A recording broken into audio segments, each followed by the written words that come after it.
Hey, what's up guys? Tyler here with Secure Team. NASA is gearing up for, according to them, what is going to be a very big announcement regarding some strange new worlds outside of our solar system. And they're going to be holding a news conference about this. I'm sure many of you have heard about this. For those that you haven't, there's been articles and reports going up all over the web.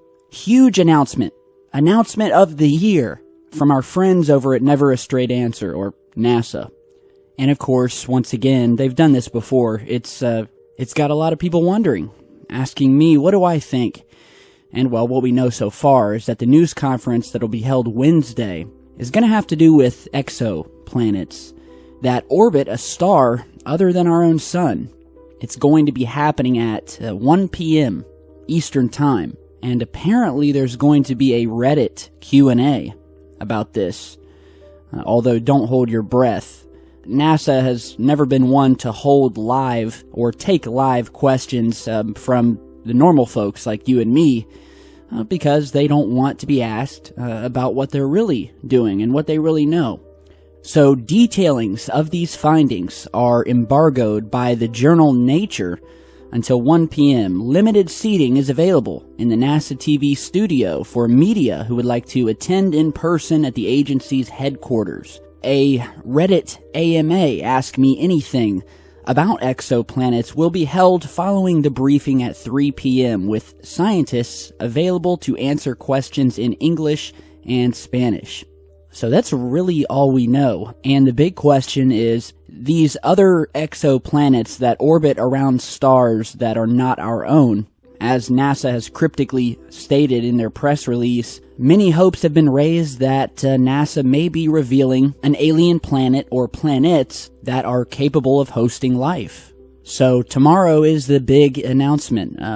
NASA's given us no further clues as to what is going to be on, and these scientists who are going to be doing this Q&A are from the Spitzer Telescope, which, for those of you who don't know, the Spitzer Space Telescope observes transiting exoplanets in infrared wavelengths, and it gives us more information about the atmospheres of these exoplanets that we've discovered thus far. And so, I would say don't get your hopes up. NASA has done this before. They did it in 2014. Virtually every single year they put out this press release about this huge announcement that they're going to make, and they get everyone's hopes up. And then it comes out to be usually some pretty mundane stuff. It's nothing that's groundbreaking. Usually it's that they've found some more exoplanets out there. We really don't get any details. And that's it. We go on about our days. Do you really honestly think that they're going to be giving us any of the juicy details? You and I know that that has never happened. And that's up to us to figure out. And unfortunately, many of the scientists who operate these telescopes are in the pockets of NASA or work with NASA. And should they ever find something that is truly groundbreaking, they're going to run it by NASA first. And NASA is going to hold sway over what happens to that information. So, obviously, tomorrow I'll post a video about the findings, about the announcement, and I'll give you my take on it. In other news today, a couple of interesting things happening. There have been reports that have been going up that there may have been some sort of nuclear event that occurred very recently over the Arctic.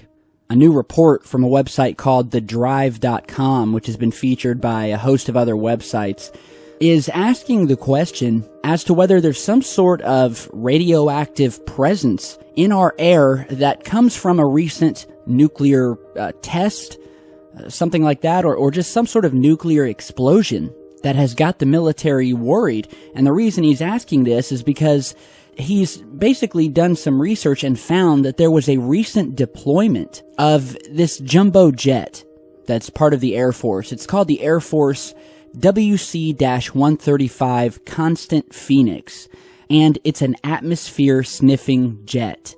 And that's what's caused this mystery. So what this jet basically does is it flies around in order to detect radioactive isotopes in the atmosphere after a nuclear event.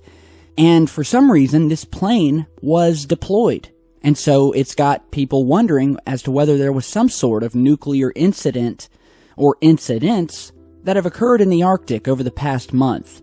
According to the article put out by Tyler Rogoway, and by the way, I love your name, multiple sources, including those from official monitoring organizations, have reportedly detected something called iodine-131, which is a very radioactive isotope often associated with nuclear fission, and the fact that it's been detected via air sampling stations throughout the Arctic region as well as over Europe.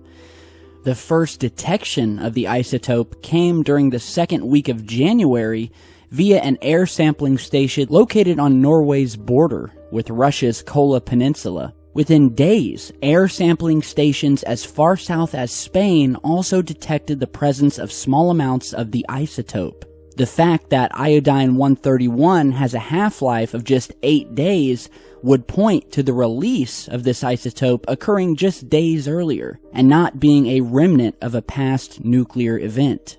The article goes on to state that after weeks without answers, the story seemed to pass as a peculiarity. That is until Friday, when the United States dispatched its WC-135 Constant Phoenix atmospheric testing aircraft to Europe without any explanation.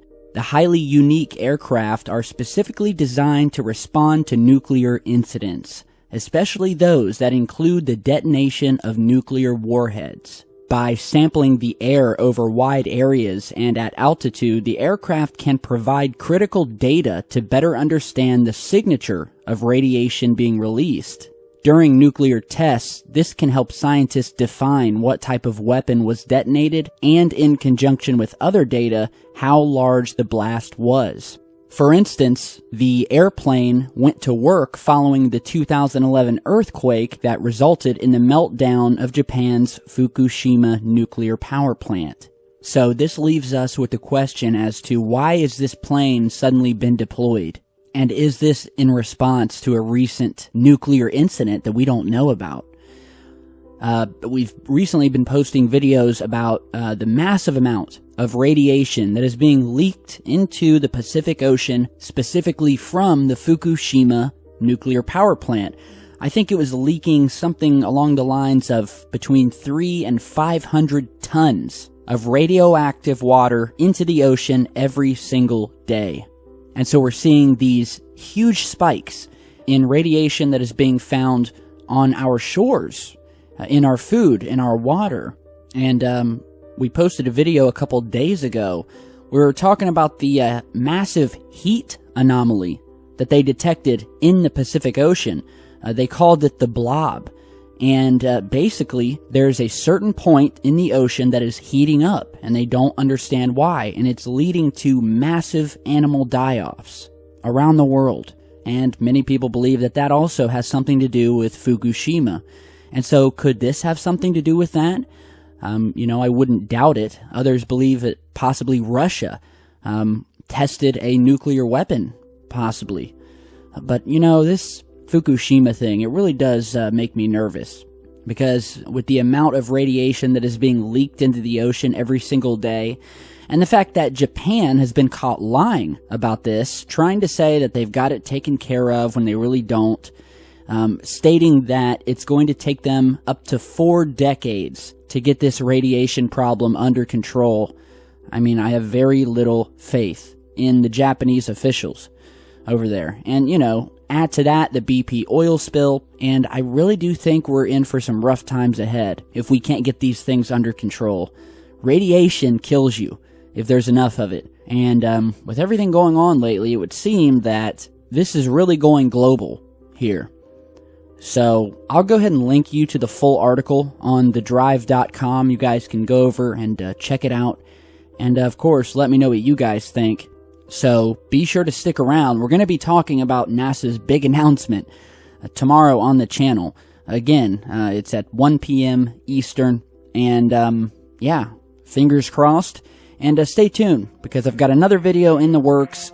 Some very strange things happening on the planet Mars that I want to bring to your guys' attention, along with some other stuff. So thank you all for stopping by today. Hit that like button and share this video on your way out. I really appreciate it. All right, so we'll see you back here in a bit, and stay safe.